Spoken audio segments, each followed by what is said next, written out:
সকাল সকাল হাঁটাহাঁটি করা আমার রোজকারের অভ্যাস। হাঁটা শেষ করে দেখি ছাদের গাছে দুটো লেবু হয়েছে আমার গাছে, তাই তুলে নিলাম। আজ আবার ভীষণ ব্যস্ততার দিন, ছেলে ইন্টার্নশিপ সকাল সকাল বেরিয়ে গেছে। আর বাড়ির সবার জন্য আলাদা আলাদা রান্না করতে হলো। ওর বাবা খাবেন ছোটো মাছ সর্ষে দিয়ে ঝাল, ছেলে খাবে অয়েললেস ডায়েট চিকেন, আর মেয়ে আর আমি খাবো নিরামিষ।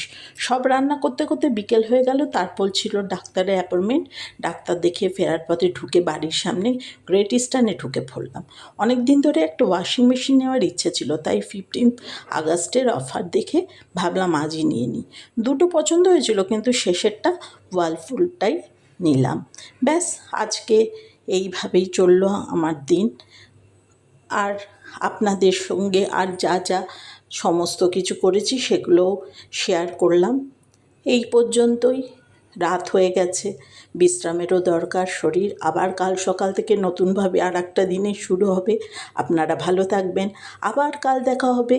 তাহলে আসি।